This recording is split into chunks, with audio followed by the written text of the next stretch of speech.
Hi, I'm Jane. I'm working on rose cuttings again today. Come along. You got to see my mountains. They're getting clobbered with snow at the very top, but it's still beautiful in the valley. We haven't had a freeze. There's not even a freeze in our 10-day, but it is getting down to 40. So it's a nice time to take cuttings and bring them inside. So I'm preparing cuttings again, and I am using the Root Riot cubes, and I'm using the powdered Take Root cheap rooting hormone. I've had success with rose cuttings now. You can go check out my other videos if you want. But a lot of my success has been in the Root Riot cubes. I've had a lot of success with rose cuttings now, and it's so exciting. And more than half have been from these Root Riot cubes. So I'm just going to keep going with them. So here's a good long stem of a rose. I'm using the spent stem, like you want the rose to be spent already. I'm going to get 2 cuttings out of this. So what I do is I go right below a leaf node. So this one, let's see if I can do this with one hand, below a leaf node. And then the second cutting, so what my friend Terry told me, she's had even better success than me, is she says 2 nodes below and 2 nodes above. So there's 1 node, 2. So that would be 2. And then 1, 2. So that would be the other 2. So I am going to go above this one. I'm going to go above that one.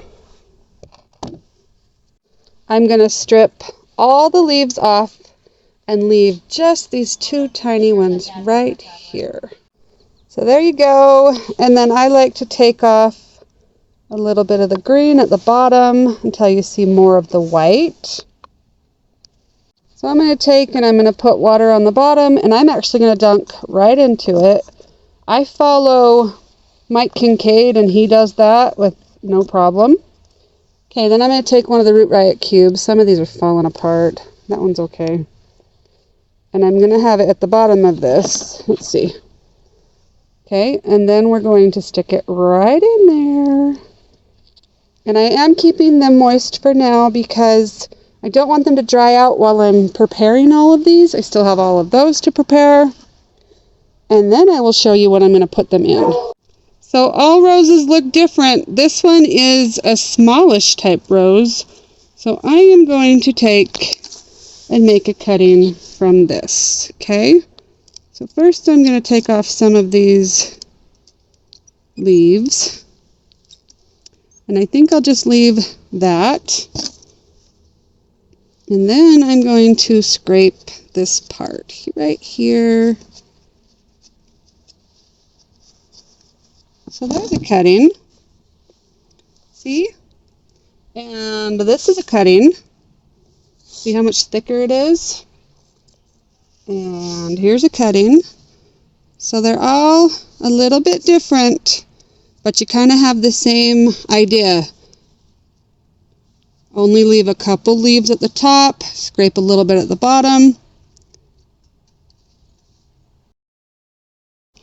Okay, I've done them all. Now come look down here. These are all the cuttings I got done this time. And if you look over here, I have, so this time I'm going to use what I've had success with. This is a Rubbermaid clear. I have the lid on the bottom. So what I'm going to do is I'm going to flip up the upside down, and it's going to attach into the lid like that. So I'm going to take all of these, kind of let go of that liquid, and they are going to go on this lid. Oop, lost one. We're going to put it over here. Let's stick that back in. Over here. I labeled the outside of every one of mine 10, 13, 23. Because these are not the only cuttings I'm going to do. So let it drain out, put it over here, And for now, this is all the room I need, but I'm going to put more cuttings in here. And then I put the lid on top. This goes inside, south-facing window, because I live on the northern hemisphere, and out of direct sunlight. The humidity is going to build up into this, and every 2 weeks I'm going to come and check on it.